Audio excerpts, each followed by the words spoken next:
Les archives de la petite ville de Cagliari, en Sardaigne, contiennent la relation d'un fait historique et étonnant. Une nuit de fin avril ou du début de mai 1720, 20 jours environ avant l'arrivée à Marseille du vaisseau le Grand Saint-Antoine, dont le débarquement coïncida avec la plus merveilleuse explosion de peste qui ait fait bourgeonner les mémoires de la cité, Saint-Rémy, vice-roi de Sardaigne, que ses responsabilités réduites de monarque avaient peut-être sensibilisé aux virus les plus pernicieux, eut un rêve particulièrement affligeant. Il se vit pesteux, et il vit la peste ravager son minuscule état. Sous l'action du fléau, les cadres de la société se liquéfient, l'ordre tombe. Il assiste à toutes les déroutes de la morale, à toutes les débâcles de la psychologie. Il entend en lui le murmure de ses humeurs, déchirées, en pleine défaite, et qui, dans une vertigineuse déperdition de matière, deviennent lourdes et se métamorphosent peu à peu en charbon. Est-il donc trop tard pour conjurer le fléau, même détruit, même annihilé et pulvérisé organiquement et brûlé dans les moelles? Il sait qu'on ne meurt pas dans les rêves, que la volonté y joue jusqu'à l'absurde, jusqu'à la négation du possible, jusqu'à une sorte de transmutation du mensonge, dont on refait de la vérité. Il se réveille. Tous ces bruits de peste qui courent, et ces miasmes d'un virus venu d'Orient, il saura se montrer capable de les éloigner. Un navire absent de Beyrouth depuis 1 mois, le Grand Saint-Antoine, demande la passe et propose de débarquer. C'est alors qu'il donne, lui, l'ordre fou, l'ordre jugé délirant, absurde, imbécile et despotique par le peuple et par tout son entourage. Il dépêche vers le navire qu'il présume contaminé la barque du pilote et quelques hommes, avec l'ordre, pour le Grand Saint-Antoine, d'avoir à virer de bord tout de suite et de faire force de voile hors de la ville, sous peine d'être coulé à coups de canon. La guerre contre la peste. L'autocrate n'y allait pas par 4 chemins. Il faut en passant remarquer la force particulière de l'influence que ce rêve exerça sur lui, puisqu'elle lui permit, malgré les sarcasmes de la foule et le scepticisme de son entourage, de persévérer dans la férocité de ses ordres, passant pour cela non seulement sur le droit des gens, mais sur le plus simple respect de la vie humaine, et sur toutes sortes de conventions nationales ou internationales qui, devant la mort, ne sont plus de saison. Quoi qu'il en soit, le navire continua sa route, aborda Livourne et pénétra dans la rade de Marseille, où on lui permit de débarquer. Ce que devint sa cargaison de pesteux, les services de la voirie à Marseille n'en ont pas conservé le souvenir. On sait à peu près ce que devinrent les matelots de son équipage, qui ne moururent pas tous de la peste et se répandirent en diverses contrées. Le Grand Saint-Antoine n'apporta pas la peste à Marseille. Elle était là, et dans une période de particulière recrudescence. Mais on était parvenu à en localiser les foyers. La peste apportée par le Grand Saint-Antoine était la peste orientale, le virus d'origine, et c'est de ses approches et de sa diffusion dans la ville que date le côté particulièrement atroce et le flamboiement généralisé de l'épidémie. Et ceci inspire quelques pensées. Cette peste, qui semble réactiver un virus, était capable, toute seule, d'exercer des ravages sensiblement égaux, puisque, de tout l'équipage, le capitaine fut le seul à ne pas attraper la peste. Et d'autre part, il ne semble pas que les pestiférés nouveaux venus aient jamais été en contact direct avec les autres, parqués dans des quartiers fermés. Le grand Saint-Antoine, qui passe à une portée de voix de Cagliari en Sardaigne, n'y dépose point la peste, mais le vice-roi en recueille en rêve certaines émanations. Car on ne peut nier qu'entre la peste et lui ne se soit établie une communication pondérable, quoique subtile, et il est trop facile d'accuser dans la communication d'une maladie pareille la contagion par simple contact. Mais ces relations entre Saint-Rémy et la peste, assez fortes pour se libérer en images dans son rêve, ne sont tout de même pas assez fortes pour faire apparaître en lui la maladie. Quoi qu'il en soit, la ville de Cagliari, apprenant quelque temps après que le navire, chassé de ses côtes par la volonté despotique du prince miraculeusement éclairé, était à l'origine de la grande épidémie de Marseille, recueillit le fait dans ses archives, où n'importe qui peut le retrouver.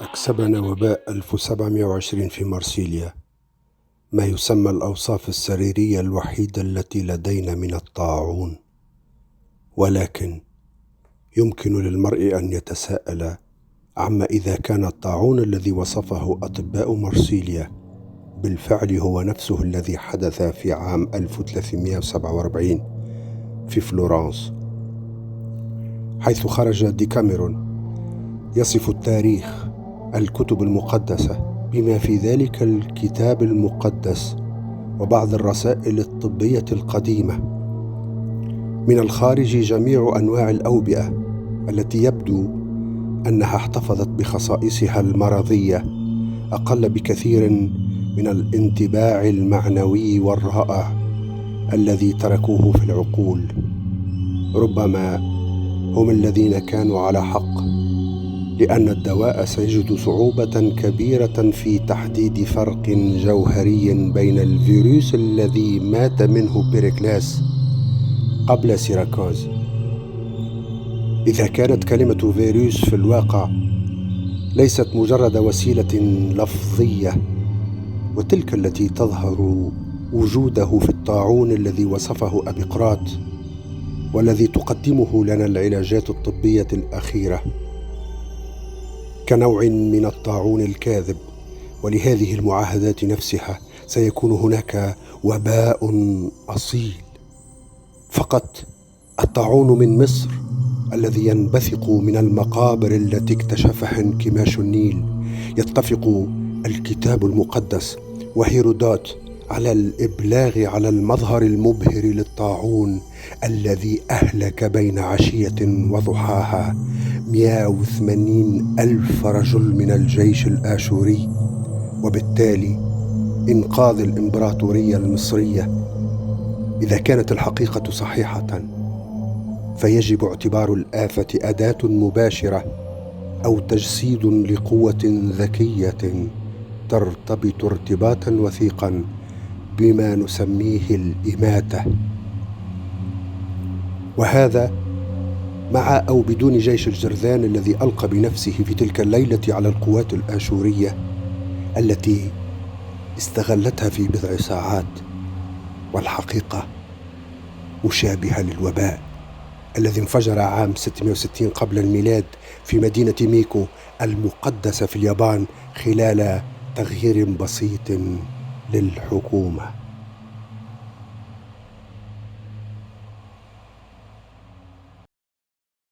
Landsfarsóttina í Provence-héraði árið 1502 sem varð Nostradamus í tilefni til að nýta í fyrsta sinn þá heilunarkrafta sem hann bjó yfir. bar einnig upp á tíma þegar stjórnmálaástandið einkenndist af gríðarlegu umróti. Konungar fjallu eða dóu, heilu landssvæðin töpuðust eða voru lögð í rústir, jarðskjálftar gengu yfir sem og alls konar segulbrenglanir, gyðingar flýðu land í hópum, en allt þetta ýmist undanfari eða fylgifiskur hamfara og eyðilegginga í stjórnmálum, eða í kosmískri skipan heimsins sjálfs. Þeir sem eru valdir af þeim eru of heimskir til að sjá afleiðingarnar fyrir og ekki nógu siðspilltir til þess að sækjast í raun og veru eftir slíkum ósköpum. Það sem kann að líða þeim villigötum sem sagnarítarar og læknisfræðin hafa lent á hvað farsóttina varðar, held ég að við getum orðið sammála að til sé sjúkdómur sem eins konar sálræn eind en berst ekki með veirusýkingu. Hyggist maður greina af nákvæmni alla smitfaraldra sem sagan eða minningabækur hafa varðveitt frásagnir gæti reynst erfitt að einangra eitt einasta tilvik þar sem öruggt má teljast að smit hafi orðið við snertingu. Dæmi sem Boccaccio nefnir svín sem drápust eftir að hafa snusað af lökunum sem fórnarlömb pestarinnar höfðu verið sveipuð í, dugir vart til að sýna fram á annað en einhvers konar dularfulla dáleika með svínum og eðli pestarinnar. Þann skyldleika þyrfti líka að skilgreina í þaula. Enda þótt við getum ekki séð fyrir okkur raunverulega sjúkdómseind, má benda á nokkur mynstur sem hugurinn getur til bráðabirgða samþykkt að einkenni ákveðin fyrirbæri, svo virðist sem ásættanlegt sé að farsótt megi lýsa á eftirfarandi hátt.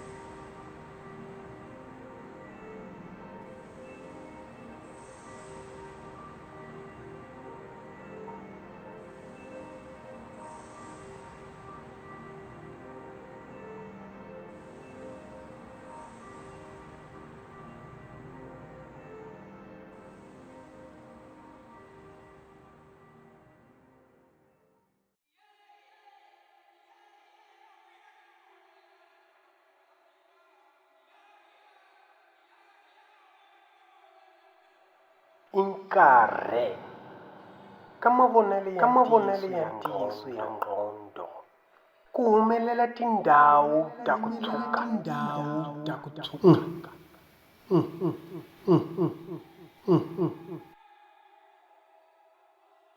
Amuvagwe a sungula ku swi vona loko tindhawu leto ti mahaya ntima.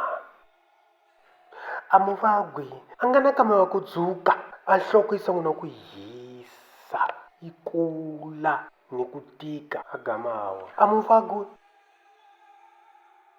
a kuma twa ku kazala ngopfu swinene. A ku kazala kwaku i bohi tindhawu ta dzitsongo za ku hoxokela ka zizi. Ku titwa kwaku hi le ka dzolovonga ngito ntlula ka mizi. Ndzeni kwaku ku ndzulukela nge ko la ku humele ka nomo. Ambilu yiba yi hantlisa ni ku ehla, yi fambelana ni ku hisa ka mizi. A dzolovonga ka ngqondo ka ambilu yakho yi gama yiba ngopfu ni guwa.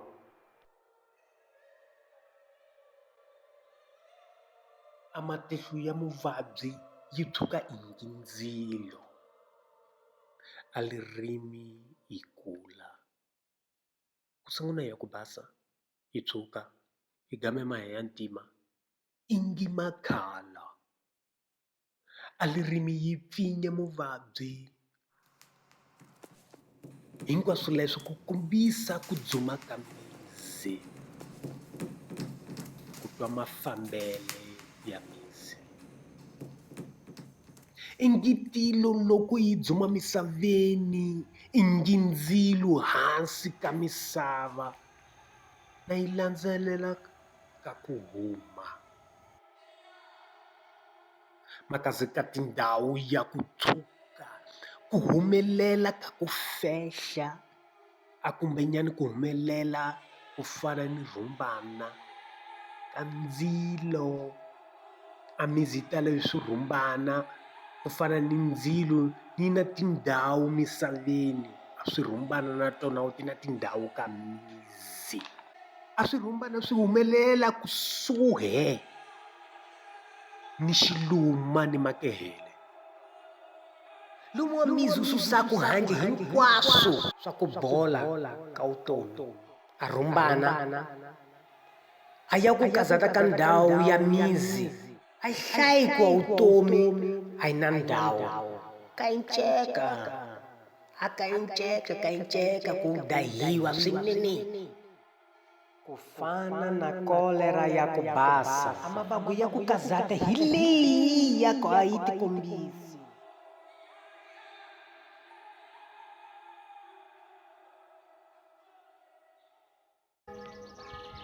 Скрытый труп пораженного чумой не обнаруживает видимых повреждений тканей. Желчный пузырь, отвечающий за фильтрацию тяжелых инертных отходов организма, полон и чуть не лопается. Это обилие черной липкой жидкости, столь плотной, что наводит на мысли о новом виде материи. Кровь в артериях и венах такая же черная и липкая. Плоть тверда, как камень. На стенках мембран желудка, кажется, начались многочисленные кровоизлияния. Все говорит о глубинном нарушении секреции. Но нет ни отмирания, ни разрушения материи, как при проказе или сифилисе. Даже кишки — место самых кровавых расстройств, где вещество доходит до невероятной степени гниения и отвердения. Кишки органически не поражены. Желчный пузырь, из которого приходится почти вырывать содержащийся в нем затвердевший гной, как при некоторых человеческих жертвоприношениях, острым ножом из обсидиана, прозрачным и твердым. Желчный пузырь гипертрофирован и хрупок, но цел, в нем все на месте. Нет видимых поражений, нет разрушенных тканей. Однако в некоторых случаях поврежденные легкие и мозг чернеют и становятся гангренозными. Размягченные, изъеденные легкие падают хлопьями вниз в основу черного вещества. Мозг расплавлен, отшлифован, измельчен в порошок, превращен во что-то похожее на черную угольную пыль.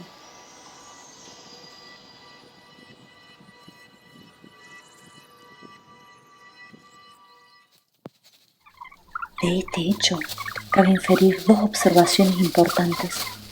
Que en el síndrome de la peste no hay a veces gangrena del cerebro o los pulmones, que el apestado está perdido, aunque no se le pudra ningún miembro. Sin subestimar la naturaleza de la peste, podemos decir que el organismo no necesita de la presencia de una gangrena localizada y física para decidirse a morir. Segunda observación, los únicos órganos que la peste ataca y daña realmente, el cerebro y los pulmones, dependen directamente de la conciencia y de la voluntad. Podemos dejar de respirar o de pensar, podemos apresurar la respiración, alterar su ritmo, acelerarla, consciente o inconsciente, introducir un equilibrio entre los dos modos de respiración, el automático, gobernado por el transimpático, y el otro, gobernado por los reflejos del cerebro, que hemos hecho otra vez conscientes. Podemos igualmente apresurar, moderar el pensamiento, darle un ritmo arbitrario. Podemos regular el juego inconsciente del espíritu. No podemos gobernar el hígado, que filtra los humores, y el corazón, y las arterias, que redistribuyen la sangre, ni intervenir en la digestión, ni detener o precipitar la eliminación de las materias en el intestino. La peste parece, pues, manifestar su presencia afectando los lugares del cerebro, los particulares puntos físicos donde pueden manifestarse o están a punto de manifestarse. La voluntad humana, el pensamiento y la conciencia. En 1880 et quelques, un docteur français du nom de Yersin, qui travaille sur des cadavres d'Indo-Chinois morts de la peste, isole un de ces têtards au crâne arrondi et à la queue courte qu'on ne décèle qu'au microscope, et il appelle cela le microbe de la peste. Ce n'est là à mes yeux qu'un élément matériel plus petit, infiniment plus petit, qui apparaît à un moment quelconque du développement du virus, mais cela ne m'explique en rien la peste. Et je préférerais que ce docteur me dise pourquoi toutes les grandes pestes ont, avec ou sans virus, une durée de 5 mois, après laquelle leur virulence s'abaisse. Et comment cet ambassadeur turc, qui passait par le Languedoc vers la fin de 1720, a pu indiquer une sorte de ligne qui, par Avignon et Toulouse, rejoignait Nice à Bordeaux comme la limite extrême de développement géographique du fléau, ce en quoi les événements lui donnaient raison. De tout ceci ressort la physionomie spirituelle d'un mal dont on ne peut préciser scientifiquement les lois et dont il serait idiot de vouloir déterminer l'origine géographique, car la peste d'Égypte n'est pas celle d'Orient, qui n'est pas celle d'Hippocrate, qui n'est pas celle de Syracuse, qui n'est pas celle de Florence, la noire, à laquelle l'Europe du Moyen-Âge doit ses 50 millions de morts. Personne ne dira pourquoi la peste frappe le lâche qui fuit. Personne ne dira pourquoi la peste frappe le lâche qui fuit et épargne le paillard qui se satisfait sur des cadavres. Pourquoi l'éloignement, la chasteté, la solitude sont sans action contre les atteintes du fléau. Et pourquoi tel groupement de débauchés qui s'est isolé à la campagne comme Boccace, avec 2 compagnons bien montés et cette dévote luxurieuse, peut attendre en paix les jours chauds au milieu desquels la peste se retire?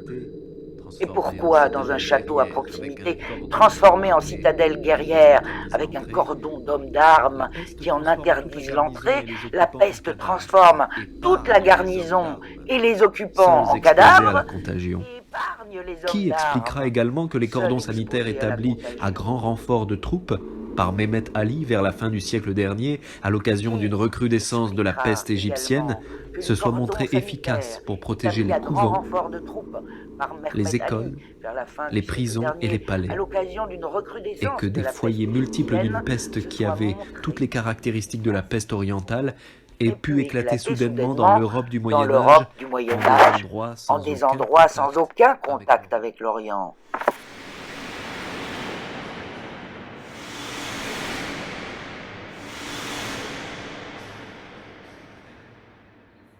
De ces bizarreries, de ces mystères, de ces contradictions et de ces traits, il faut composer la physionomie spirituelle d'un mal qui creuse l'organisme et la vie jusqu'au déchirement et jusqu'au spasme, comme une douleur qui, à mesure qu'elle croît en intensité et qu'elle s'enfonce, multiplie ses avenues et ses richesses dans tous les cercles de la sensibilité.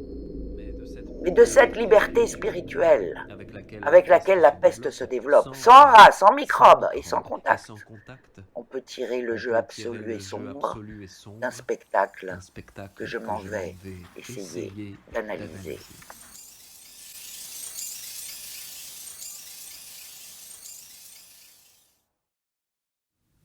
เมื่อโรคระบาดได้เข้าสู่เมืองทุกอย่างก็พังลง ไม่มีการซ่อมถนนและท่อไม่มีกองทัพไม่มีตำรวจไม่มีการทำงานของเทศบาลกองฟืนเผาศพถูกจุดขึ้นอย่างสเปะสปะเผาด้วยอะไรก็ตามที่หาได้ทุกครอบครัวอยากมีพิธีของตัวเองไม้พื้นที่และเปลวเพลิงที่ถูกจุดขึ้นอย่างบางๆและความอาฆาตแค้นของครอบครัวที่ก่อตัวอยู่รอบกองฟืนหลังจากนั้นไฟก็ลุกโชนขึ้นทั่วด้วยจำนวนศพที่มากมายศพกองพเนินท่วมถนนเป็นพีระมิดที่ขรุขระรุ่งริ่งและเป็นอาหารให้กับสัตว์ทั้งหลายได้แทะกินรอบๆกลิ่นเหม็นลอยคละคลุ้งในอากาศเช่นเดียวกับเปลวเพลิงทั้งถนนถูกปิดตายด้วยกองศพประตูบ้านถูกเปิดออกให้เห็นเหยื่อผู้คลุ้มคลั่งจิตใจของพวกเขาเต็มไปด้วยความน่าขยะแขยงแพร่กระจายและโหยหวนไปทั่วท้องถนนโรคร้ายนั้นหมักหมมอยู่ในอวัยวะภายในของพวกเขากระจายไปทั่วร่างกายระบายออกด้วยการระเบิดหัวครั้งใหญ่เหยื่อคนอื่นๆที่ไม่มีฝีอาการเพ้ออาการปวดหรือผื่นเฝ้าดูตัวเองอย่างเย่อหยิ่งในกระจกพวกเขาคิดว่าตัวเองสุขภาพแข็งแรงดีแต่พวกเขาก็ตายลงไปในขณะที่มือนั้นถือถ้วยมีดโกนที่เต็มไปด้วยความหยามเหยียดต่อเหยื่อคนอื่นกระแสเลือดข้นคลักเต็มไปด้วยพิษสีของฝิ่นและความทรมานไหลทะลักออกมาจากศพพวกคนประหลาดเดินผ่านใส่ชุดหลอมด้วยขี้ผึ้งจมูกยาวยิ่งกว่าไส้กรอกตาใสอย่างแก้วยืนตระหง่านอยู่บนรองเท้าแบบญี่ปุ่นที่ทำด้วยแผ่นไม้2 ชั้นชิ้นหนึ่งเป็นแนวขวางรองรับฝ่าเท้าอีกชิ้นหนึ่งเป็นแนวตั้งเอาไว้ป้องกันพวกเขาให้ห่างจากของเหลวติดเชื้อส่งเสียงสวดมนต์เดินคาถาใช้ภาษาประหลาดที่ไม่สามารถจะปกป้องพวกเขาจากการจมดิ่งสู่เตาเผาเมื่อถึงเวลาของพวกเขาเองความเย่อหยิ่งความไม่รู้ของหมอพวกนี้กำลังทรยศความกลัวและความไม่ประสาของพวกเขาเองไอ้พวกกากเดนสังคมมันกลับรอดได้ด้วยความโลภที่คลุ้มคลั่งเปิดประตูปล้นสะดมเศรษฐีที่ไร้ประโยชน์ที่ไม่คิดจะทำอะไร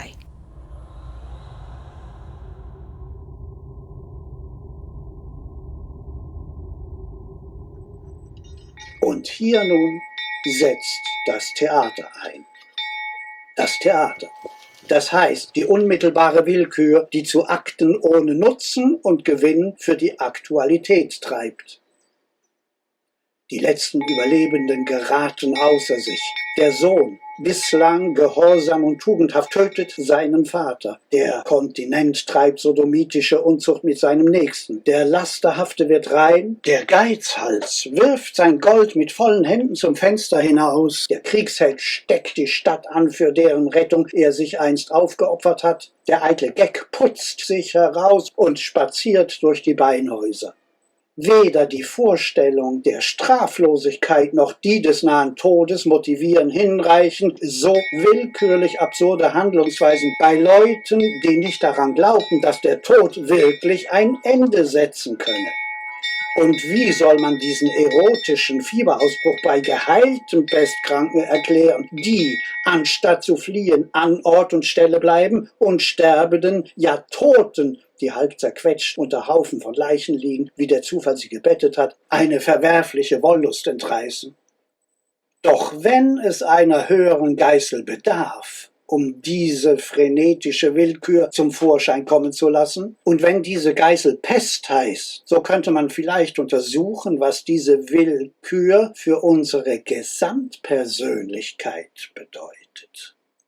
Der Zustand des Pestkranken, der ohne Substanzzerstörung stirbt, mit allen Stigmata eines unumschränkten, beinahe abstrakten Leidens an sich, ist eins mit dem Zustand des Schauspielers, den seine Gefühle ausloten bis zum Grund, den sie aufwühlen ohne Gewinn für die Wirklichkeit. das ganze körperliche Aussehen des Schauspielers wie des Pestkranken zeigt, dass das Leben auf den Paroxysmus reagiert hat und dennoch ist nichts geschehen.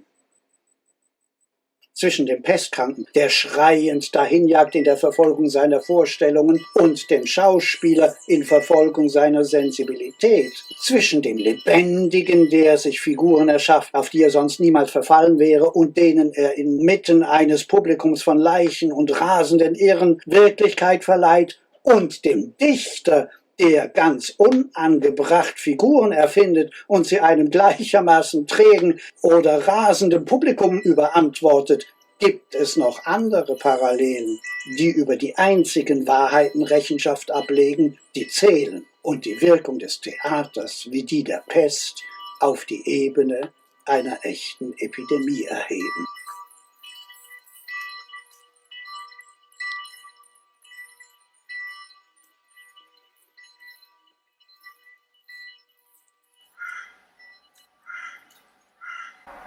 But, whereas the images of the plague, occurring in relation to a powerful state of physical disorganization, are like the last volleys of a spiritual force that is exhausting itself, the images of poetry in the theatre are a spiritual force that begins its trajectory in the senses and does without reality altogether.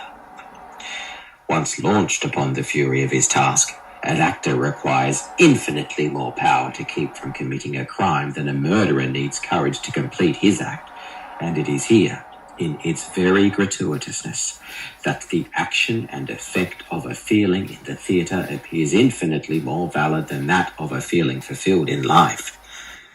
Compared with the murderer's fury, which exhausts itself, that of the tragic actor remains enclosed within a perfect circle.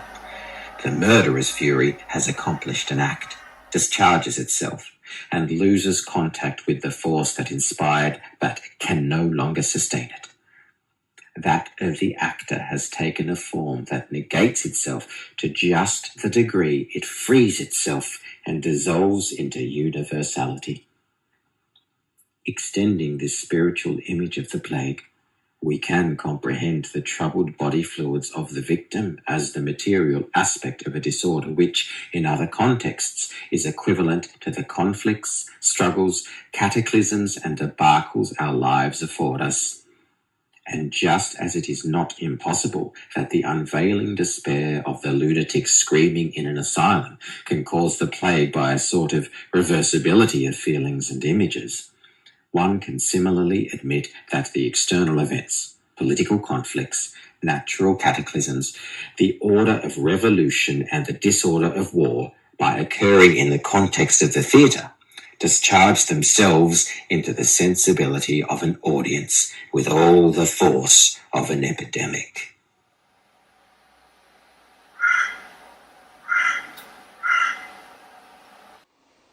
San Agustín, en la ciudad de Dios, lamenta esta similitud entre la acción de la peste que mata sin destruir órganos y el teatro que, sin matar, provoca en el espíritu, no ya de un individuo, sino de todo un pueblo, las más misteriosas alteraciones. Sabed, dice, quienes lo ignoráis, que esas representaciones, espectáculos pecaminosos, no fueron establecidos en Roma por los vicios de los hombres, sino por orden de vuestros dioses. Sería más razonable rendir honores divinos a Escipión que a dioses semejantes. Valían, por cierto, menos que su pontífice. Para apaciguar la peste que mataba a los cuerpos, vuestros dioses reclamaron que se les honrara con esos espectáculos, y vuestro pontífice, queriendo evitar esa peste que corrompe las almas, prohíbe hasta la construcción del escenario. Si os queda aún una pizca de inteligencia y preferís el alma al cuerpo, mirad a quién debéis reverenciar, pues la astucia de los espíritus malignos previendo que iba a cesar el contagio corporal, aprovechó alegremente la ocasión para introducir un flagelo mucho más peligroso, que no ataca el cuerpo, sino las costumbres. En efecto, es tal la ceguera, tal la corrupción que los espectáculos producen en el alma, que aún en estos últimos tiempos, gente que escaparon del saqueo de Roma y se refugiaron en Cartago, y a quienes domina esta pasión funesta, estaban todos los días en el teatro, delirando por los histriones.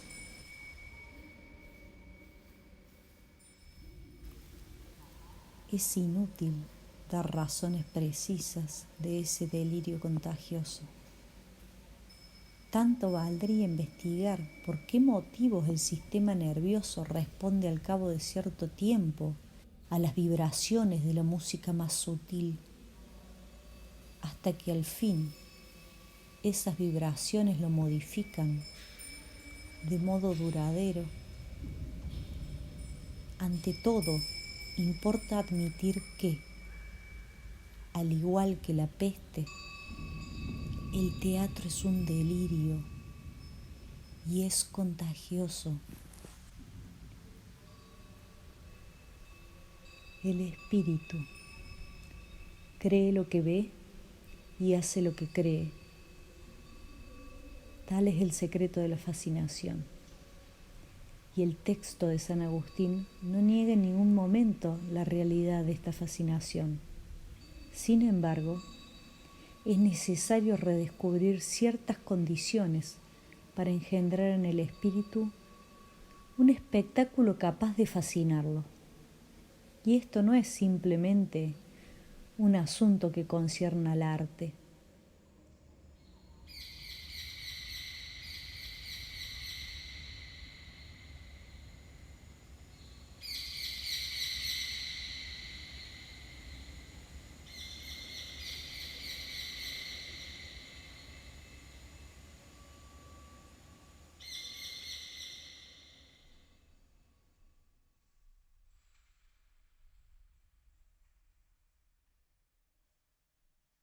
Því ef leikhúsið eins og farsóttin, það ekki vegna þess eins að það hefur sömu áhrif á mannfjölda og hún og kemur honum í sams konar uppnám. Í leikhúsinu eins og við farsótt eitthvað sem í senn sigrar og hefnir sín. Hinn skyndilegi eldur sem farsóttin kveikir hvarvetna þar sem hún geysar. Við finnum sterkt á okkur að hann ekkert minna en fjöldamorð. Svo geysilegar samfélagshamfarir, slík ógurleg líkamsröskun, þessir taumlausu lestir, þessar ógnarsæringar sem hrekja sálina út á ystu nöf. Allt bendir þetta til ástands sem samt sem áður einkennist af gríðarlegum styrk. Og þar sem allir kraftar náttúrunnar gera vart við sig í þeirri andrá sem skiptir sköpum. Farsóttin grípur ímyndir sem liggja í hýði, falda óreiðu og umbreytir þeim í einu vetfangi í öfgafengið látæði. Leikhúsið grípur líka til látæðis og leitast við að gera það eins stórt í sniðum og mögulegt er. Eins og farsóttin bindur það hlekkin milli þess sem er og hins sem ekki er. Milli hugsanlegra möguleika og þess sem þegar er orðið til í efnisgerðri náttúrunni. Það öðlast aftur skinnbragð fyrir svipum og táttgerðum sem virka eins og þögul klukknaslög, þagnarmerki hjartsláttur, óregla á líkamsvessunum, logandi ímyndir sem skjóta allt í einu upp kollinum í skyndilega vöknuðum höfnum okkar.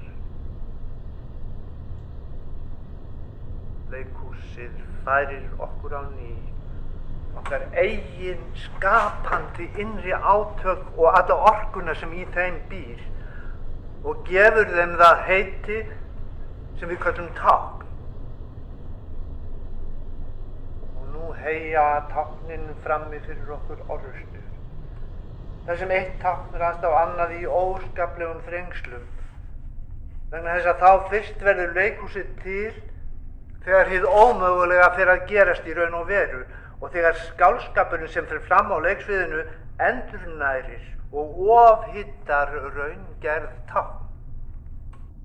Þessi tákn eru birtingarform þroskaðra krafta sem fram til þessa voru hnepptir í ánauð og voru ónothæfir í veruleikanum.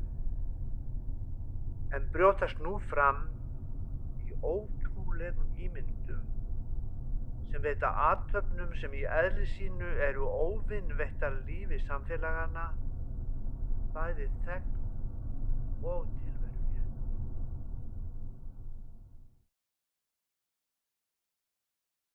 Ein wirkliches Theaterstück stört die Ruhe der Sinne auf, setzt das komprimierte Unbewusste frei, treibt zu einer Art virtuellen Revolte, die übrigens nur dann ihren ganzen Preis wert sein kann, wenn sie virtuell bleibt und den versammelten Kollektiven eine schwierige und heroische Haltung auferlegt.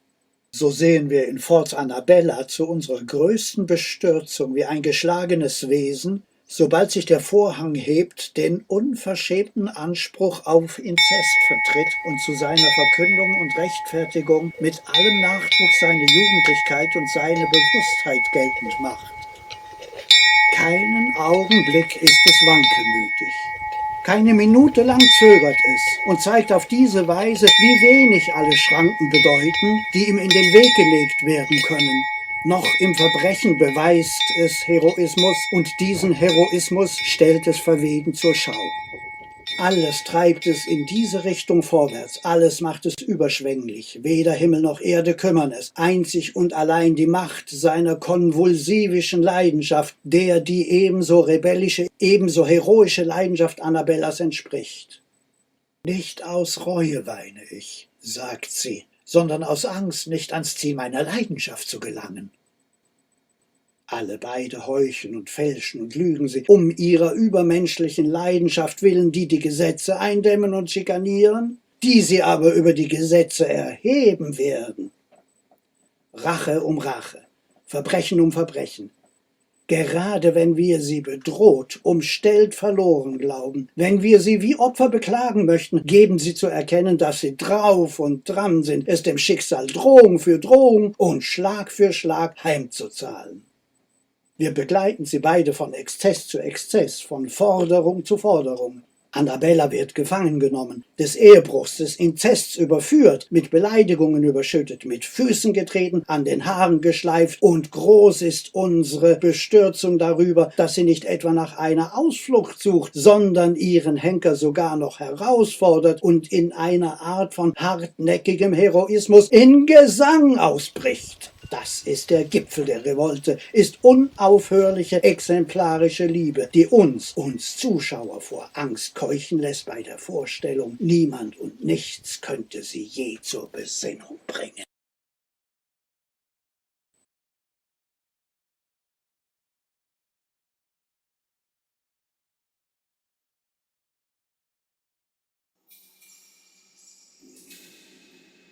Если мы ищем пример абсолютной свободы бунта, Аннабелла Форда может быть для нас таким поэтическим примером, связанным с идеей абсолютной опасности.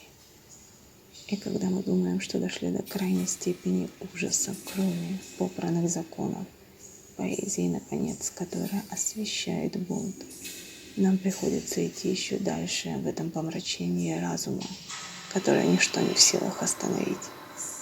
Но в конце концов, скажем мы, только месть и смерть ожидают столь дерзкое и столь безудержное злодеяние. Но нет. Джованни, любовник, вдохновленный восторженным поэтом, поднимается над местью и преступлением благодаря новому преступлению, страстному и неописуемому, превосходя страх и ужас посредством еще большего ужаса, который опрокидывает законы, мораль и тех, кто осмеливается выступить поборниками справедливости. Ловушка сплетена умело. Большой праздник подготовлен. Среди гостей скрываются сыщики и наемные убийцы, готовые по первому сигналу броситься на него. Но этот загнанный, обреченный человек, вдохновленный любовью, никому не позволит вынести приговор этой любви, как если бы он хотел сказать: вы хотите кожу моей любви, это буду я, кто бросит вам эту любовь в лицо, кто окропит вас кровью той любви, до высот которой вы не способны подняться. И он убивает свою возлюбленную и вырывает у нее сердце, будто собираясь полакомиться им посреди пира, на котором его самого хотели бы сожрать. И прежде чем его казнят, он убивает и соперника, мужа своей сестры, посмевшего встать между ним и его любовью. Он убивает его в своей последней схватке, которая кажется его собственным спазмом агонии.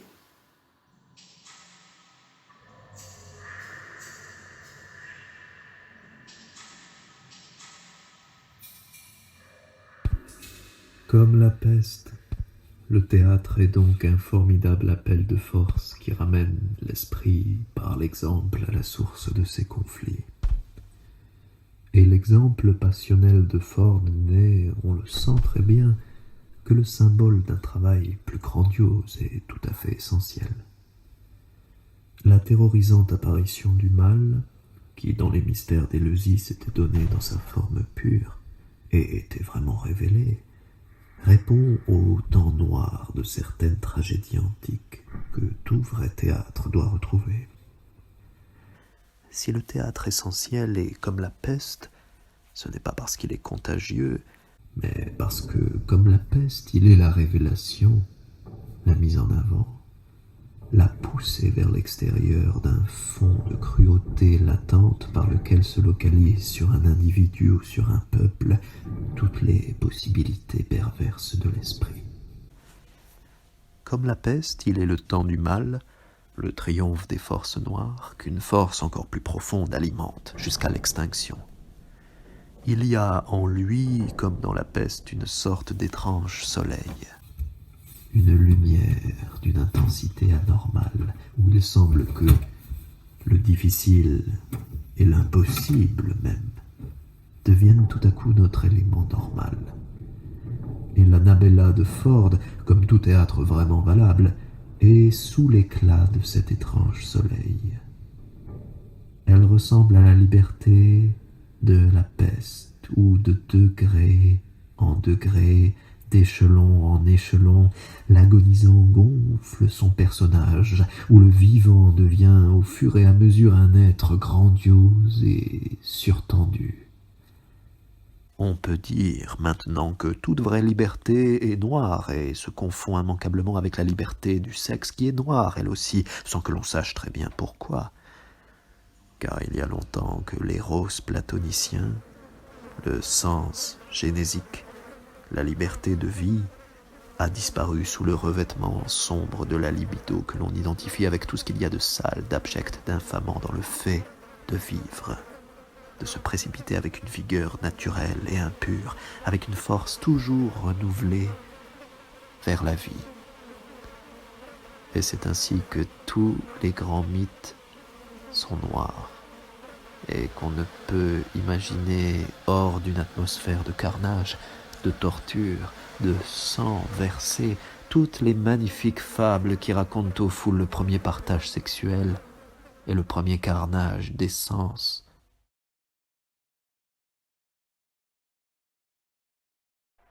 Qui apparaissent dans la création.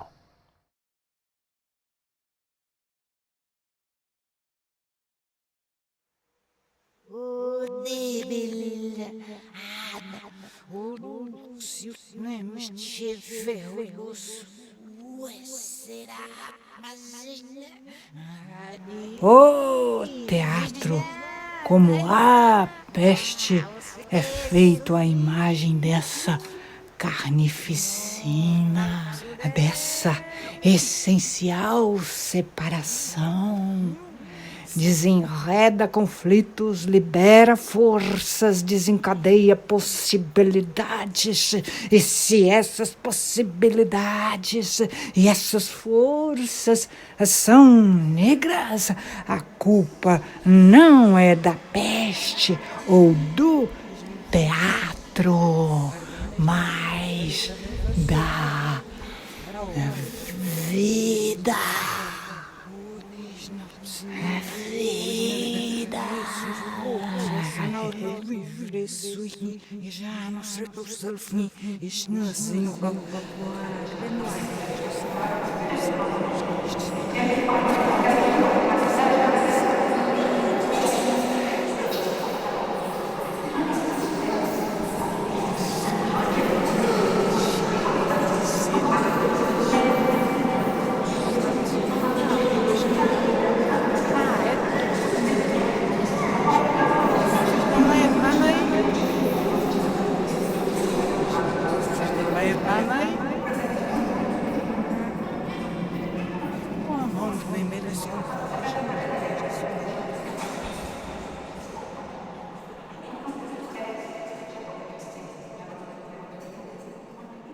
Não consideramos que a vida, tal como é e tal como a fizeram para nós, seja a razão de exaltações.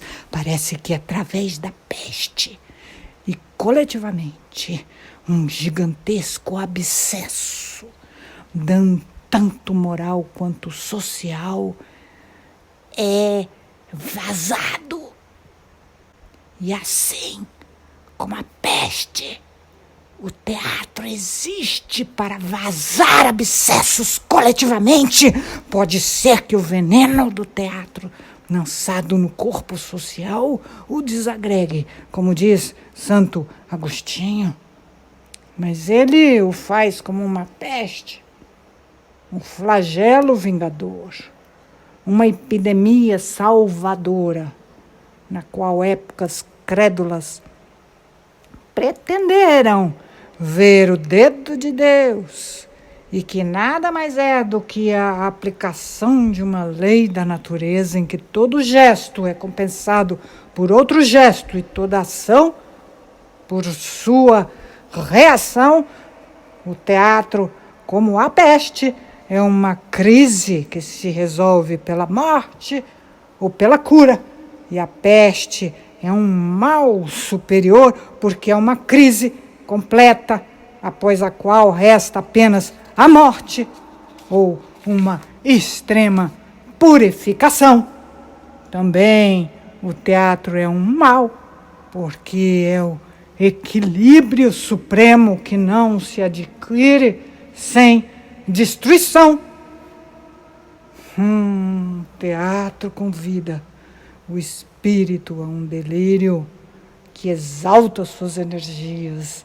E para terminar, pode-se observar que, do ponto de vista humano, a ação do teatro, como a ação da peste, é benfazeja, pois, levando os homens a se verem como são, faz cair a máscara, põe a descoberto a mentira, a tibieza, a baixeza, o engodo.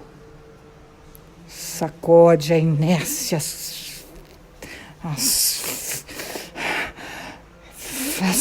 asfixiante da matéria, que atinge até os dados mais claros dos sentidos, e revelando para coletividades o poder obscuro delas, sua força oculta, convida-as a assumir diante do destino uma atitude heróica e superior, que sem isso nunca assumiriam. E a questão que agora se coloca é saber se nesse mundo em declínio, que está se suicidando sem perceber, haverá um núcleo de homens capazes de impor essa noção superior do teatro que devolverá a todos nós, o equivalente, natural, mágico dos dogmas em que não acreditamos mais.